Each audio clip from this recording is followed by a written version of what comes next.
the Roots of the Science podcast with your girl, Anne with an E.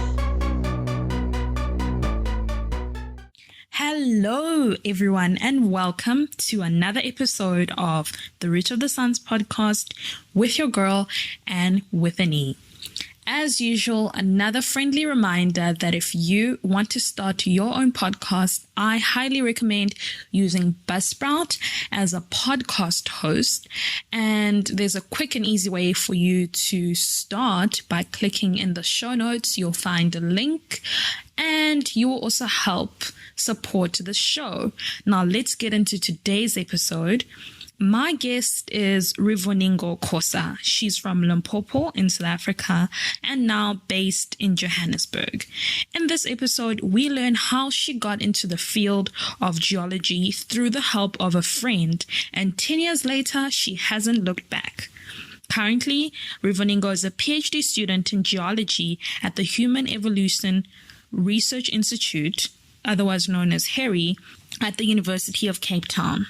Her research work is a continuation of her master's research that focused on trying to understand the erosion of fluvial systems in South Africa, particularly in the arid region.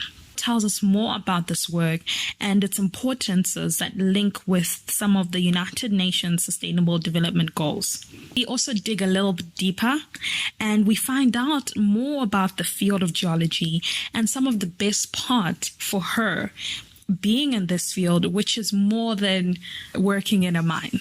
Lastly, Rivoningo opens up and tells us about a moment during her early academic career where she failed and had to start her degree from scratch.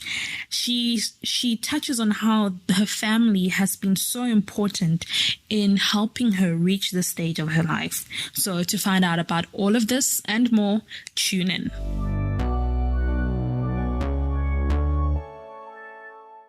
Hi, Rivoningo. Welcome to the show.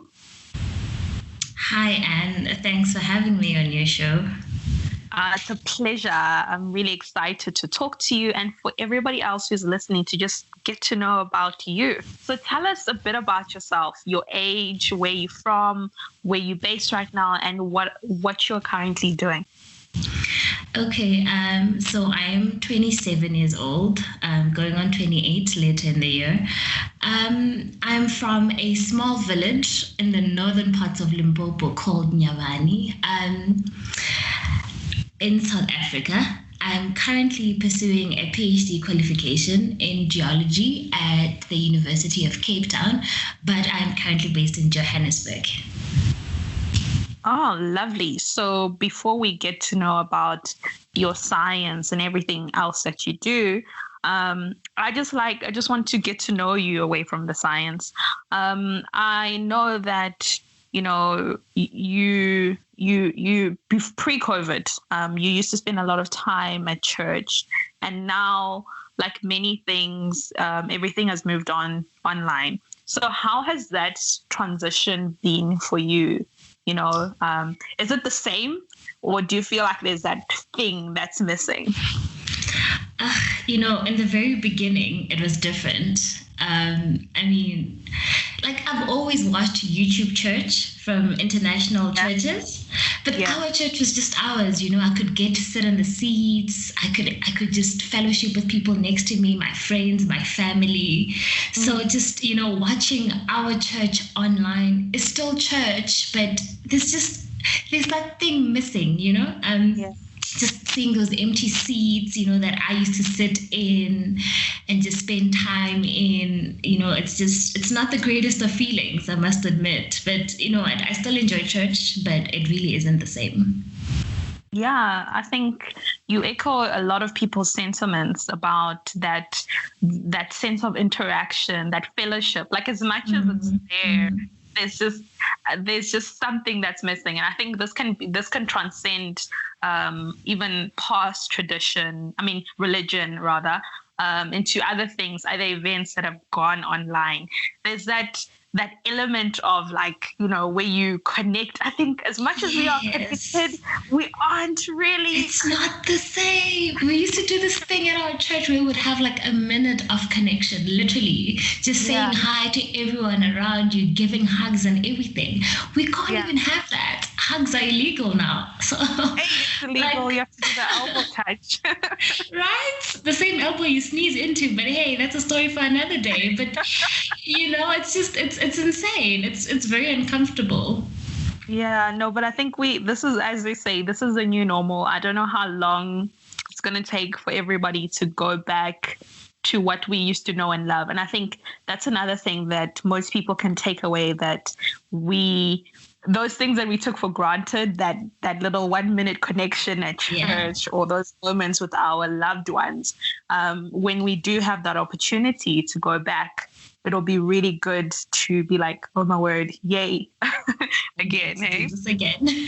Exactly. So now, like I said, we're going to bring it back to the science. You said that you're doing geology, but before you even got to your PhD, I just wanted you to tell us what are some of the influences that actually got you onto this path of science, of STEM.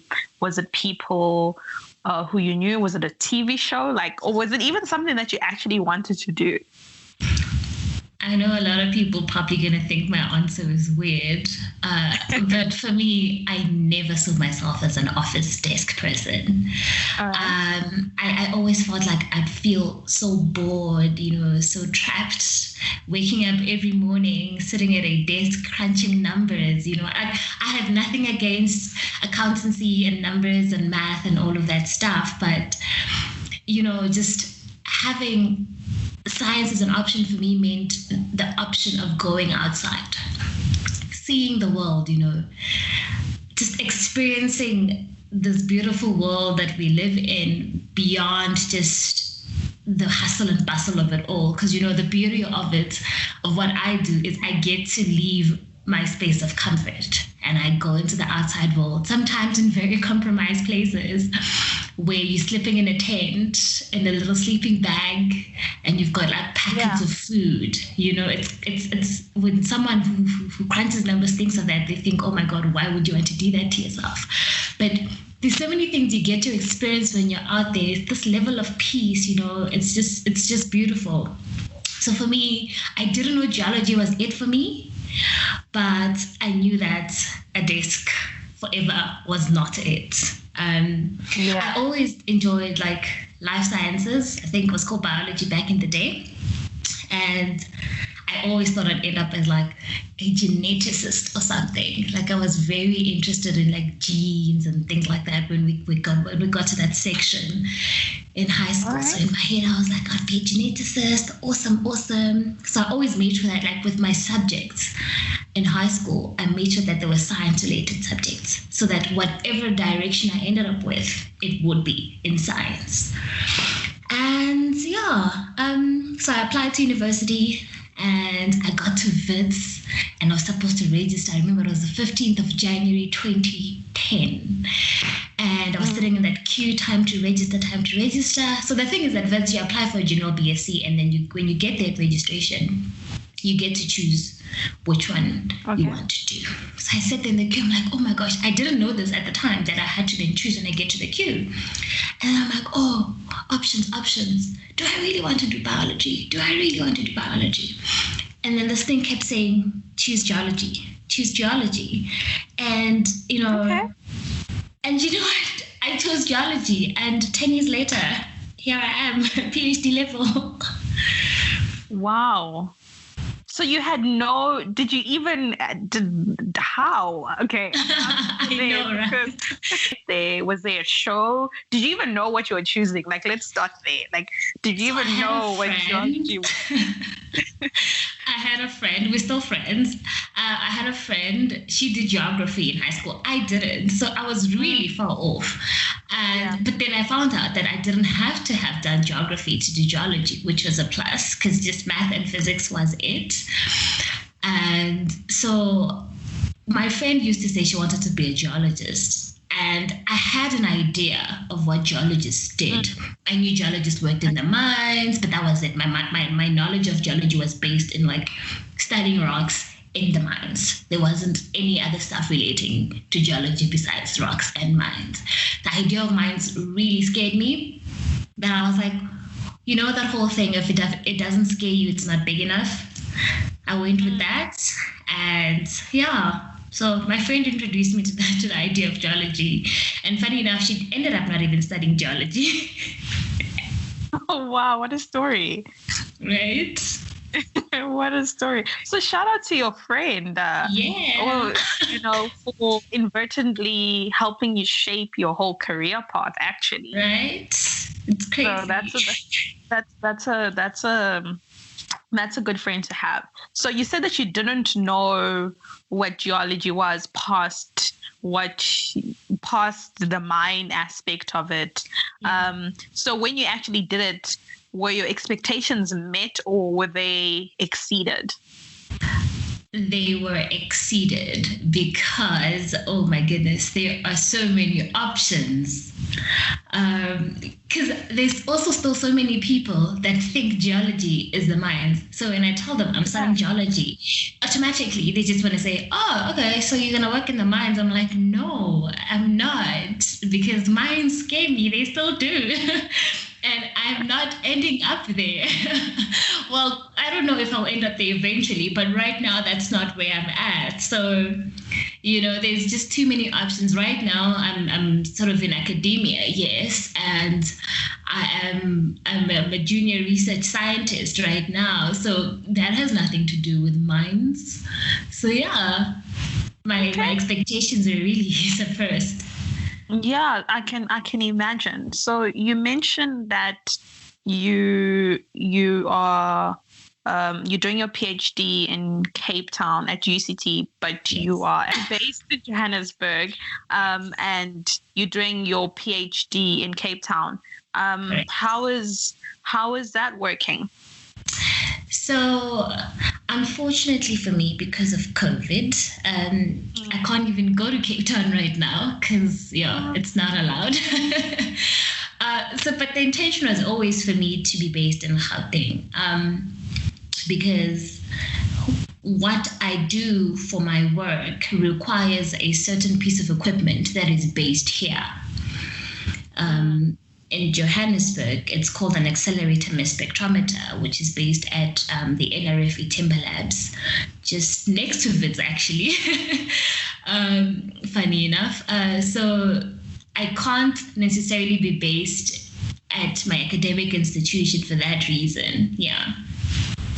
But I will make it's like remote learning. Yes, and at PhD level, it's not like you have any lectures to attend, right? It's just like a lot of research. So I can do research from anywhere as long as I have the internet. I mean, at some point, I'm going to have to go get some samples in the field, but unfortunately, that point is not now. But a lot of my sample preparation and analysis is going to happen here in Johannesburg, which is why I'm based here. Oh, interesting. I love it. Thank you, internet, because like you said, we can do anything. Hallelujah. Thank you, internet. So I just wanted to find out your journey is pretty interesting. But how do you think, sort of, when you look back in terms of how you grew up, and how do you think that actually shaped your career or where you are right now, being at PhD level? How do you think that influenced you? I come from a family of diverse graduates. So for me, just ending up, I think I'm the only geologist in my family. Thinking back to the parentals and all the way to now, I think I'm the only geologist in the family. But the fact that there's so many diverse graduates in my family just made it so much easier for me to be free enough to do what works for me. And that's something I truly appreciate about the generation of our parents, and because they advocated so much for school and just education as a whole. I remember a few of the last memories I have of my mother. My mother passed away when I was 9. There were so many school-related things. My mom didn't get to go that far with her schooling. I think she was just not interested because some of her siblings did end up as educators and all of that. But my mom was more on the business side of things, but she never stopped advocating for education. Literally all 4 of my mother's children are graduates. So it's really just, just coming from that space and just that environment of people supporting education just encourages you. Some people are like, no, you're at this age, you should be working, you should be thinking marriage, all that whole channel of events that is supposed to happen in this particular way. But coming from the family that I come from, they've always been so supportive of however way you want to do, as long as it works for you, just do it. So my upbringing was amazing. Oh, that's so important. And I'm sure your mom is so proud of that and where you are right now. And like you said, of all your other siblings who are all graduates. I think it's really beautiful that to have that support, that family support, to be engraved, because not many people have that luxury. And I think it's something that sometimes we take for granted, that some people actually get told, hey, after your 3-year degree, go and work. So to be able to have that support from family, or to be able to see how important education is it's so crucial. And I love that you had that. Yeah. And with that being said, it's propelled you to your PhD. You said you're doing your PhD in geology, and your research focus is on trying to understand the erosion of fluvial systems in South Africa, particularly in the arid region. Can you just tell us a bit more about this work and how you got into it and why it's so important? I feel like this work sort of fell onto my lap. I was on my way back from a field excursion in my honors year, from spending 10 days on beach sand with horrible water. I was exhausted, eating a pack of 2-minute noodles every day. Oh, shit. Oh, the memories. It was not the greatest, but it was on an island, so that was fun. And we literally driving back into Johannesburg, and who is now my colleague, he sends me a text, a WhatsApp. He's like, Itimba Labs has these master's projects, they're fully funded. It's about isotopic work. And I'm like, oh no, I hate isotopes. I do not like anything about isotopes. I never liked isotopes in undergrad. And so he sends me this WhatsApp, and I'm like, you know what, before I knock it, let me find out more about it. And he sends me a little bit of little documents and images about what exactly it was in general, And then I read up on about it. And by the time we got back to campus, I knew I was sold. Because it wasn't as intense as I thought it would be. So I ended up doing my master's. My master's focused on studying or investigating the erosion rates of bedrock along the Vaal River in the Vredefort Dome, right? So I do that. And we finished that. Yay, I've graduated. Then I end up sitting at my desk, I think about 6 months later, because I completed my master's about 6 months later than I was supposed to. Okay. And I started asking myself, what's next, Then my Itimba Lab supervisor then lets me know that there's a possibility of a PhD project if I'm keen. So obviously I find out first what it's about, and I find out that it's pretty much a continuation of my master's in a sense that the Vaal River sort of flows into the Orange River. So it's like the largest tributary to the Orange River. So I'm just having deduced the erosion rates for that particular part of the Vaal River. We sort of want to check or investigate whether the same rates can be found in the same river basin, technically, in the Orange River. So it's sort of the same idea, using the river that continues into the other river and seeing if this whole thing is just the same as you go along, and what other contributing factors that may not necessarily have played a role in the Vaal River that maybe play a role in the erosion of the bedrock on the Orange River. Interesting. That's so interesting. And yes, sorry, you can go on. Just thinking about the importance, I think this is a very perfectly timed question.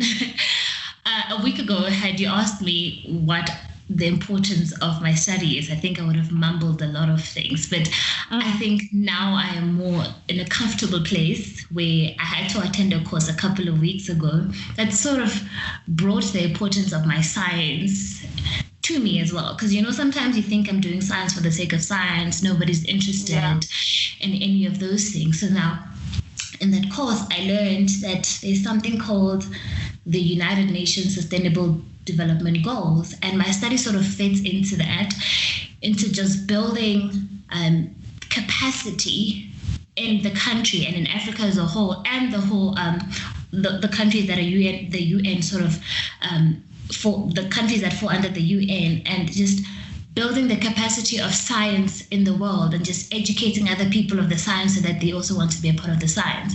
So another fun thing about where I'm based is that we are currently building these lab spaces, because for my master's, there were things that I couldn't do in South Africa. That meant I had to go to Vermont in the US to do them. But having me go there meant that I could learn some things and come back and implement them here. So essentially building African capacity. So we are building these labs that are going to allow us to do everything in-house, that everyone else who comes behind us can be able to do these things here, and everything will be done within the country. So that's exciting. That's really exciting. Where are you building these labs? At the Itemba Labs research facility. So it's literally just by the foot of Fitz. Oh, okay. All right. So it's very, very close. And just to mention that your PhD, it's part of the fellowship of the Harry Institute, right? Yes, UCT. It is. Had you asked me what that was last year, I would not have told you. It was quite an interesting conversation I had with Laura from Harry as well, because she asked me how I found out about Harry. Yeah, and it almost as if Harry found me. A lot of these things tend to find me. It almost as if Harry found me, because I personally contacted Robin Pickering, just asking for her to be my academic supervisor. Yeah, and we had a chat, and she was sold. And she was like, I think this is amazing. I know the people that you want to work with or that you've worked with. We actually had the same supervisor for her PhD. The supervisor she had for her PhD was my supervisor for my MSc. So that was also exciting. And I didn't know that at the time. We found out during the call. And then she saw it fit, being me, an African Black woman in South Africa, just in the sciences. For me, she saw me deserving, I guess, of being part of Harry and the award that she gave me for my funding. Wow, congratulations. Quickly, just mention, we keep saying Harry, and I'm sure to people they're like, what is Harry? So can you explain what that is? So Harry, because I'm sure they're like, hair? Harry is the Human Evolution Research Institute. It's based at the University of Cape Town under the directorship of Dr. Robin Pickering. It's pretty much just an institute that looks into the human evolution, as it says. It's got a bunch of us that are lingering in there. They can go to the website, actually. I promise if they just type Harry, HERI, it'll pop up.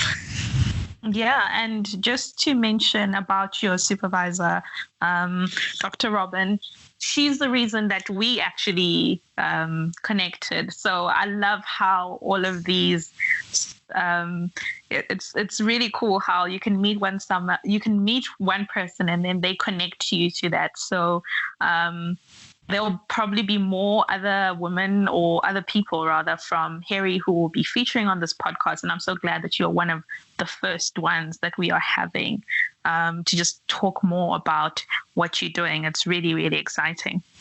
It is. I just wanted to ask you something as well when you're explaining about the field work. You mentioned that there's a lot of points where in your work you have to go out and you have to be out in the field for like 10 days at each noodles. For somebody who actually wanted to be a geologist and they're like, nah, that's not my vibe, does it get better? It gets so much better. That's just like worst case scenario, to be honest. You get like really, really funded projects that literally take you to the best places. And just to defend my last statement on that noodles thing, I experienced the craziest things on that field excursion. I experienced like swimming with fish, literally in the Mozambican seas. It was beautiful. Literally, them just all around your legs, and you just, you're thinking, oh, this is overwhelming, but it's the most beautiful thing. You get in there, you open your eyes, and it's like just blues and oranges. It's gorgeous. Just so I can defend that poor place. But yes, you get projects that really do not send you into the bushes, because sometimes you find that the work that you're doing is not necessarily in the middle of nowhere. So rocks are everywhere. Rocks are under people's houses. So sometimes you end up in places that are just incredible, 5-star hotels even. So it really is dependent on where your study is based at the time. So yeah. And what's the best part about the work that you do? I know you mentioned that it's linked to some of the UN Sustainable Development Goals or SDGs, and you're building capacity for Africans. But what else that gets you really excited? Like, hey, this is something that I'm doing, because ultimately you're going to be doing this for the next 3 years of your life. So what gets you excited about the field that you're in? The fact that it's very unpredictable. Sometimes you wake up and you think, oh, here we go again. It's the same thing every day. But the thing about geology, it's such an interdisciplinary science that you sort of pull from all the other sciences as you go along. You pull from your math, your stats, your chemistry, your biology even, It sort of encompasses everything, because you go out there, you pick up rocks, but there's plants there. So there's that happening. There's the geography around you, the beautiful places, yes. Then you get back, you do your analysis, you sit down, you look at the numbers, because it always does come back to numbers. That's your math and your stats. You work with equipment that is as big as the size of a 3-bedroom house. That's physics, just understanding the little electro-voltage things that I really don't understand. But there's so many things that geology tugs at that sort of doesn't box you into a thing where you're like, oh, I'm so bored. There's just always something else to learn. So I really find that interesting. That's really, really cool. I like how you said that it touches on a lot of things. So it's more than just, like you said, rocks. It groups everything, and it sounds really, really exciting. Just also, you've had some really great achievements. You've for your master's, you actually graduated cum laude. Congratulations! Thank you. You've made you're part of the Golden Key Society, and you were part of a co-authored paper recently this year, which is really, really great. I mean, all of these exciting things, but I think as a person who achieves a lot, we don't get to mention it, but failure is also part of the process. And I think as much as you are successful, some things don't always go right. So I know that you had a story where while you were studying, you actually got excluded. So would you mind sharing a little bit about that story and how you overcame that? Because clearly that did not define you, because you are a PhD student now. Yeah. 2010, I started my undergraduate degree at Wits. I registered for geology, and life was about to get interesting. It was my first time away from home. I still had siblings around, but it was my first time away from home. That was exciting. Coming from high school, you've got good enough grades to get into an academic institution as good as Wits, and you reckon you're smart enough. I mean, I had never operative word, had never failed a test in my life until Wits. So to cut a long story short, really, I had to repeat my first year chemistry, and that was a prerequisite for geology too. And I repeated it when I tried to get back into geology. The year after I repeated it, I was told there was not enough space, because geology is such a sort of limited study, like a qualification, because they have to think about how many people they're able to take into the field, think about the numbers, accommodation, all of that stuff. So I did not get back into geology after that. There was just no space for me because I had failed. So they had to take first preference to everyone who had passed. My third year at Wits, my third year being there, not academically, just it really feels like a blur now, because from the onset, I knew that I did not want to be there anymore, because I was not doing what I wanted to do. I didn't get back into geology. I had to figure out what the next step was. I remember ending up doing psychology. Wow. Right? And the philosophy of science, just trying to kill time that year so that I could try and get back into geology again, hoping that they would have space for me the next time I tried.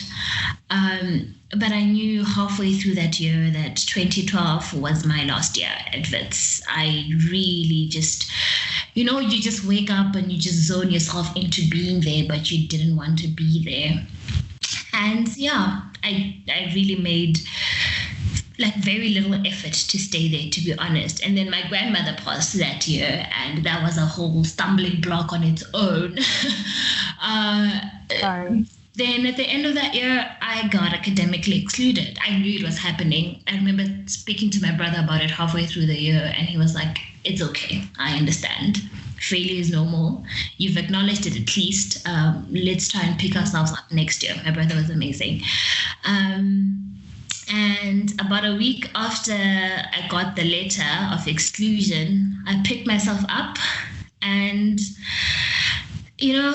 I moved to UJ, got some credits along the way because there had been some stuff I had passed.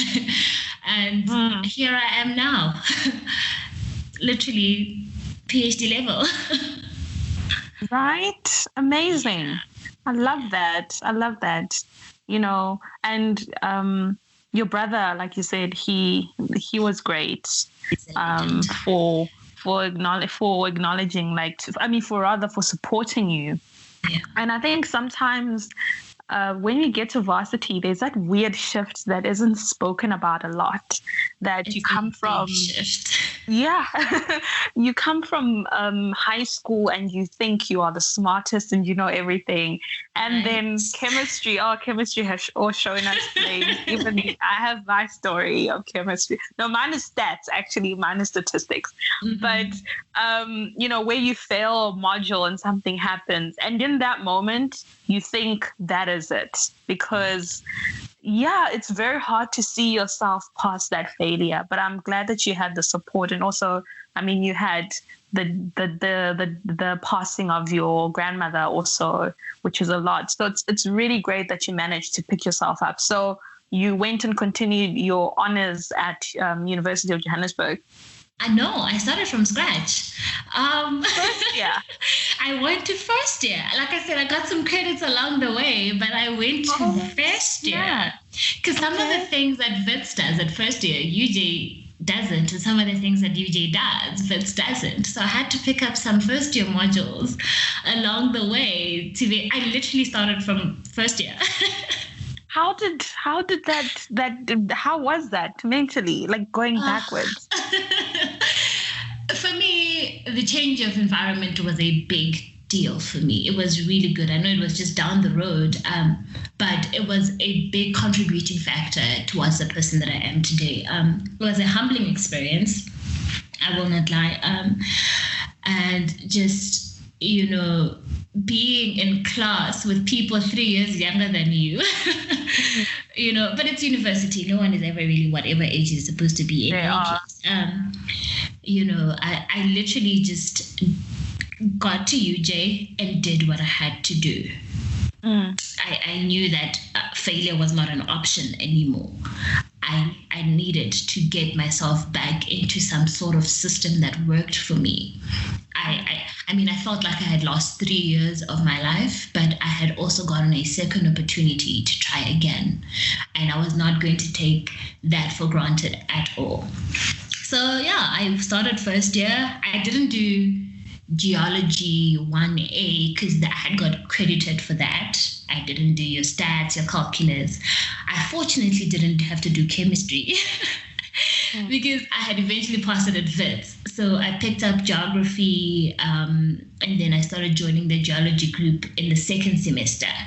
That's when, so pretty much just started first year again, but with a little bit of skipping that, skipping this, and I had a whole lot of time in that first year because I didn't have to do a lot of the other things that the others had to do.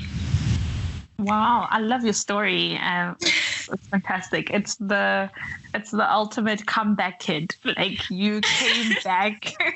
Back. Yeah, out here, cum laude. Who would have ever thunk it? I love your story, and thank you so much for sharing your story, because I know sometimes there might be somebody who's probably listening and they're an undergrad, and especially in this year of COVID, a lot of students are probably going through a lot. I can't even imagine how it must be for people who are still trying to learn online. That must be, especially if you've never done it before. Right. It might be a completely different shift. Yeah. And it's some people might have to repeat and they think this is it. But I think you just sharing that story is just testament to that. It's not over until you win. And you won. And you win big. Yeah, and you won. So thank you so much for that. And just to wrap it off, while we're on that momentum of inspiring us and motivating us, what advice would you give to somebody who is in the STEM field generally, or just somebody who wants to get into your field? Oh, wow. Like everything in life that you want, you have to work at it. There will always be stumbling blocks. Some people have it easier than others. It doesn't take away from your experience because every story is different. There's really no formula of getting life right. You just have to take it one day at a time, really. You cannot, under any circumstances, compare your journey to anyone else's. Everyone will always have something to say. But at the end of the day, you are on your journey and, just keep at it. It works out eventually. Look at me. Yeah, look at you. It works out. I think if somebody told you that when you were in first year at UJ again, like, hey, kid, you are going to be a PhD graduate, I'm sure you've been like, don't play with me. The biggest institutions in the world, I would have laughed in their face. But like you said, don't compare your story is not the same to the one next to you. We all have our own journeys and our own waves to ride. And thank you for sharing about your waves and all of the things that you're doing and just teaching us more about your field of study. I really enjoyed talking to you. Thank you for this wonderful platform that allowed me to share my story. Hopefully someone will get encouraged and, just get in that STEM stuff. Yeah, and definitely. Scientists. Definitely. And just for everybody else who's listening, thank you once again for tuning in to another episode of the Root of the Science podcast with your girl and with an E. Until next time, goodbye.